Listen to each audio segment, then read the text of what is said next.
জীবন মানেই এক রহস্যময় যাত্রা। প্রতিদিন আমরা সুখ, দুঃখ, হতাশা, আনন্দের মতো অসংখ্য অনুভূতির মধ্যে দিয়ে যাই। কখনো কখনো আমরা ভাবি এই অনুভূতিগুলো কেন আমাদের জীবনে আসে, কেন আমরা সুখ খুঁজি, কর্মে ব্যস্ত থাকি, আবার কখনো অলসতা ডুবে যাই। প্রকৃতপক্ষে আমাদের এই অভিজ্ঞতাগুলো পরিচালিত হয় তিনটি বিশেষ শক্তি বা গুণ দ্বারা: সত্য, রজ এবং তম। এই তিনটি গুণের প্রভাবেই আমরা জীবন যাপন করি, সিদ্ধান্ত নেই এবং ভবিষ্যতের পথে এগিয়ে যাই। আজকের এই আলোচনায় আমরা জানব কিভাবে এই তিনটি গুণ আমাদের মন ও জীবনকে পরিচালিত করে, কিভাবে তারা আমাদের সুখ, দুঃখ এবং কর্মের উপর প্রভাব ফেলে, এবং কিভাবে এই গুণত্রয়ের বন্ধন থেকে মুক্তি পেয়ে আমরা পৌঁছাতে পারি চরম জ্ঞান ও মুক্তির পথে। ভগবদ্গীতার 14 অধ্যায় গুণত্রয় বিভাগ যোগ আমাদের শেখায় এই তিনটি গুণকে চিনতে, তাদের প্রভাব বুঝতে এবং তাদের অতিক্রম করে মোক্ষের পথে অগ্রসর হতে। তাহলে চলুন এক অনন্য যাত্রায় পা বাড়াই। মনোযোগ সহকারে শুনুন, কারণ এই আলোচনা আপনার জীবনকে নতুনভাবে উপলব্ধি করার এক দিক খুলে দিতে পারে। ভগবদ্গীতার অমৃত বাণী আমাদের দিক নির্দেশনা দেবে এবং আমরা খুঁজে পাব আত্মার প্রকৃত পরিচয়। তাহলে শুরু করি আজকের গভীর ও অনুপ্রেরণামূলক আলোচনা, গুণত্রয় বিভাগ যোগের মন্ত্রের দীক্ষা। ভগবান শ্রীকৃষ্ণ বললেন, আমি পুনরায় তোমাকে সেই উৎকৃষ্ট জ্ঞান বলবো যা জেনে মুনিরা চরম সিদ্ধি লাভ করছেন। এ শ্লোকে ভগবান সেই পরম জ্ঞান বোঝাচ্ছেন যা মানুষকে সংসারের বন্ধন থেকে মুক্ত করে পরম সিদ্ধি বা মোক্ষের দিকে নিয়ে যায়। তিনি এই জ্ঞানকে সবার উপরে স্থাপন করছেন এবং জানান যে এটি জানলে মানুষ জীবনের সত্য উপলব্ধি করতে পারে।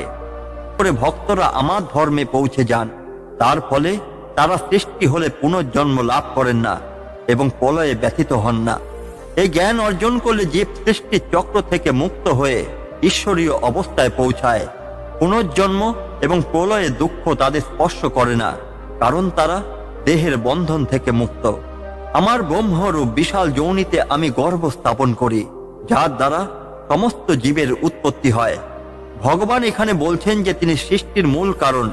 মহৎ ব্রহ্ম হল প্রকৃতি বা আদ্যা শক্তি, যেখানে ভগবান তার সৃষ্টি শক্তি স্থাপন করেন এবং তার মাধ্যমেই সমস্ত জীবের সৃষ্টি হয়। হে কন্তেয়, সমস্ত জীবের যে বিভিন্ন রূপ সৃষ্টি হয় তার মূল মহৎ ব্রহ্ম। আমি সেই ব্রহ্মের মধ্যে বীজ দানকারী পিতা। ভগবান শ্রীকৃষ্ণ এখানে জানাচ্ছেন যে প্রকৃতি বা মহৎ ব্রহ্ম মাতার মতো, আর তিনি সেই প্রকৃতিতে বীজ স্থাপন করেন, অর্থাৎ জীবনের মূল কারণ তিনি নিজেই।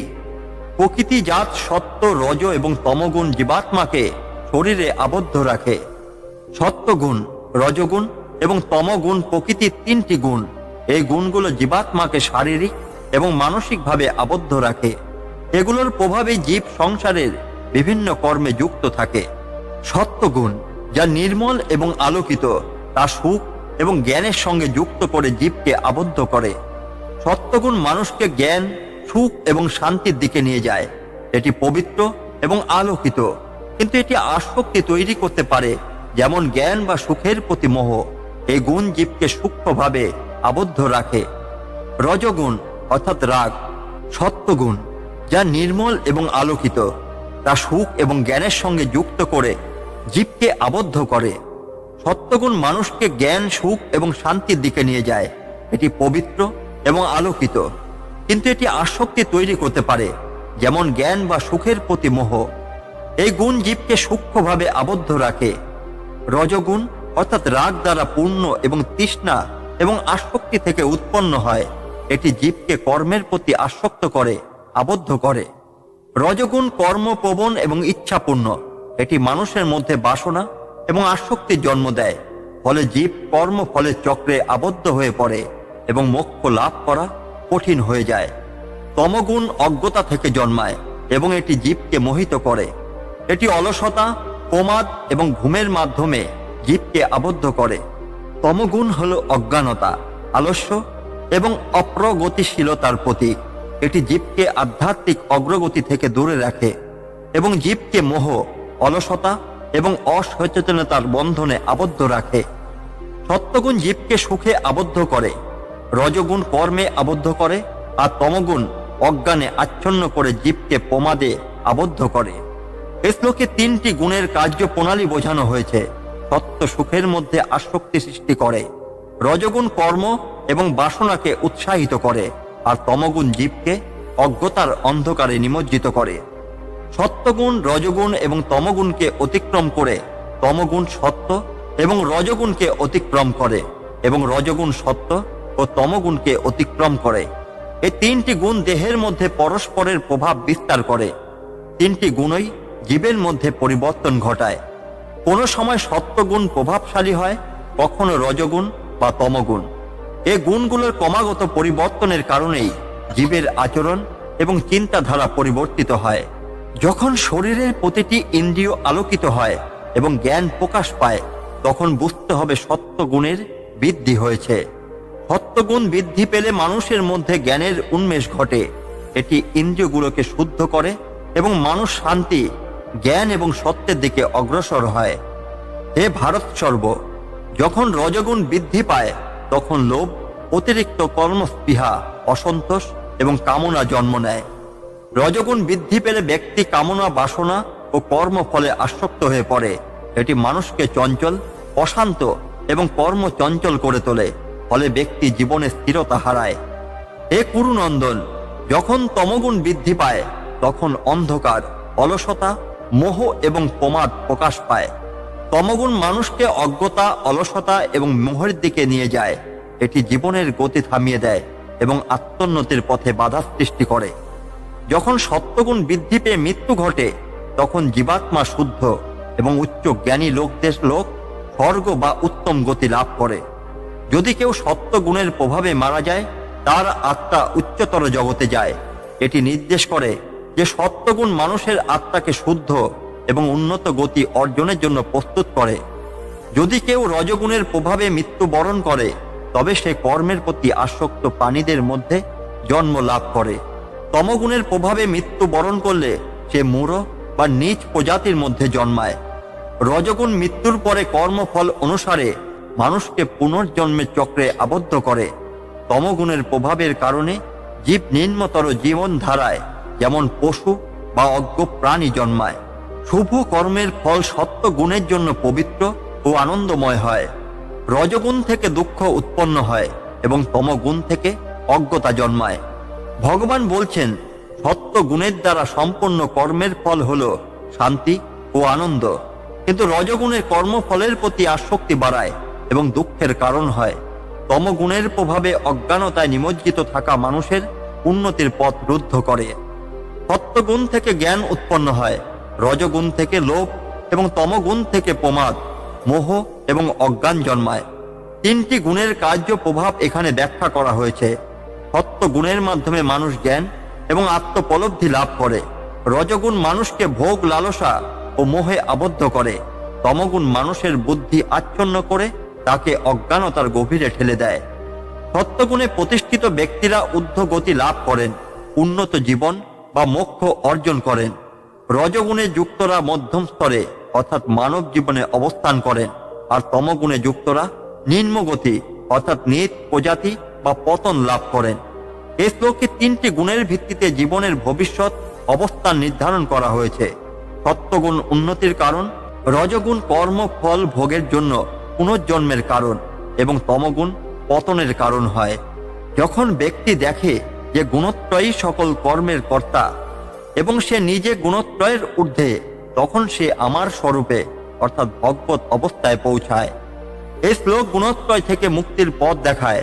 যখন ব্যক্তি উপলব্ধি করে যে গুণত্রয়ই তার কর্মের কারণ এবং সেই গুণগুলোর প্রভাব থেকে মুক্ত, তখন সে ঈশ্বরের অবস্থায় পৌঁছাতে পারে। যে ব্যক্তি 3টি গুণকে অতিক্রম করে, সে জন্ম, মৃত্যু, জরা অর্থাৎ বার্ধক্য এবং দুঃখ থেকে মুক্ত হয়ে অমৃত লাভ করে। গুণত্রয়কে অতিক্রম করার মোক্ষের পথ এই শ্লোকে বলা হয়েছে। যখন ব্যক্তি সত্য, রজ এবং তমগুণের প্রভাব থেকে মুক্ত হয়, তখন সে জীবনের সমস্ত দুঃখ কষ্ট থেকে মুক্ত হয়ে শাশ্বত সুখ অর্থাৎ অমৃত লাভ করে। অর্জুন বললেন, হে প্রভু, যে ব্যক্তি এই 3টি গুণ অতিক্রম করে তার চিহ্ন কি, তার আচরণ কেমন এবং সে কেমন করে এই 3টি গুণকে অতিক্রম করে? অর্জুন গুণত্রয়ের প্রভাব থেকে মুক্ত ব্যক্তির লক্ষণ, আচরণ এবং মুক্তির উপায় সম্পর্কে জানতে চান। এটি এই অধ্যায়ের মূল প্রশ্ন, যার উত্তর ভগবান শ্রীকৃষ্ণ পরবর্তী শ্লোকগুলোতে দেবেন।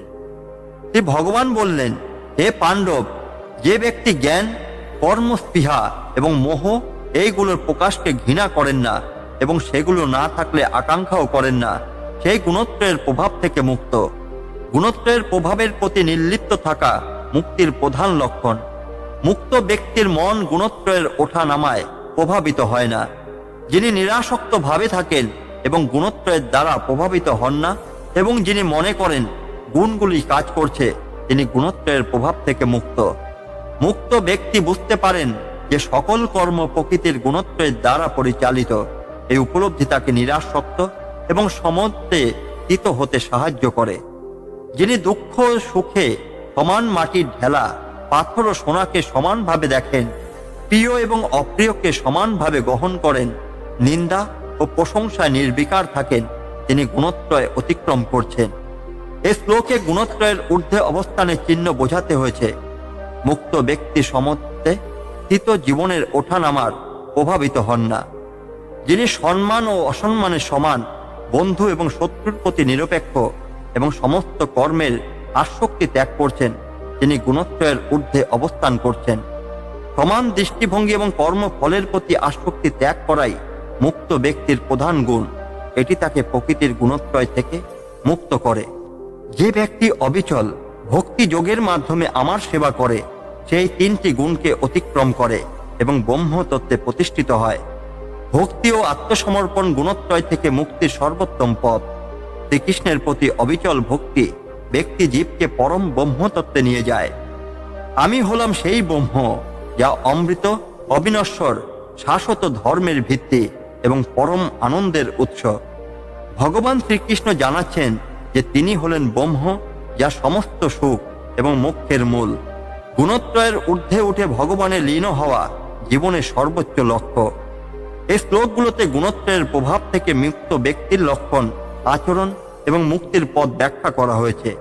শ্রীকৃষ্ণ জানিয়েছেন, ভক্তি ও নিরাসক্তির মাধ্যমে গুণত্রয় অতিক্রম করে ব্রহ্মতত্ত্বে পৌঁছানো সম্ভব। ভগবত গীতার 14 অধ্যায় থেকে কিভাবে সত্য, রজ এবং তম এই তিনটি গুণ আমাদের জীবনের প্রতিটি দিককে প্রভাবিত করে, আমরা বুঝতে পারলাম। আমাদের চেতনা স্তর এবং আচরণ এই গুণত্রয়ের প্রতিফলন। কিন্তু শ্রীকৃষ্ণ আমাদের দেখিয়েছেন, এই তিনটি গুণের প্রভাব থেকে মুক্ত হওয়াই জীবনের প্রকৃত লক্ষ্য। কারণ গুণত্রয় অতিক্রম করলেই আমরা পরম আনন্দ, শাশ্বত শান্তি এবং মুক্তির স্বাদ পেতে পারি। তাই আসুন আমরা প্রতিজ্ঞা করি, ভগবানের প্রতি অবিচল ভক্তি এবং সৎ চেতনার মাধ্যমে আমরা গুণত্রয়কে ছাড়িয়ে যেতে চেষ্টা করব। গীতার এই অমৃত বাণী আমাদের পথ প্রদর্শক হোক, আমাদের জীবনের প্রতিটি পদক্ষেপে জ্ঞানের আলো ছড়িয়ে দিক। আপনারা যদি ভিডিওটি থেকে কিছু নতুন জ্ঞান বা অনুপ্রেরণা পেয়ে থাকেন, তবে অবশ্যই আমাদের সাথে আপনার অনুভূতি শেয়ার করুন। কমেন্টে জানাবেন গীতার এই অধ্যায় আপনার জীবনে কিভাবে প্রভাব ফেলছে। এবং যদি এই ধরনের আধ্যাত্মিক আলোচনা আপনাদের ভালো লেগে থাকে, তাহলে অবশ্যই লাইক দিন এবং শেয়ার করুন। আমরা খুব শীঘ্রই ভগবত গীতার আরো গৌর শিক্ষাগুলি নিয়ে আপনাদের সামনে উপস্থিত হব। তাহলে আজকের মতো এখানে শেষ করছি। মনে রাখবেন, প্রকৃত পরিবর্তন শুরু হয় নিজের ভিতর থেকে। ধন্যবাদ এবং পরবর্তী পর্বে আবার দেখা হবে। ওম শান্তি শান্তি শান্তি। জয় শ্রীকৃষ্ণ।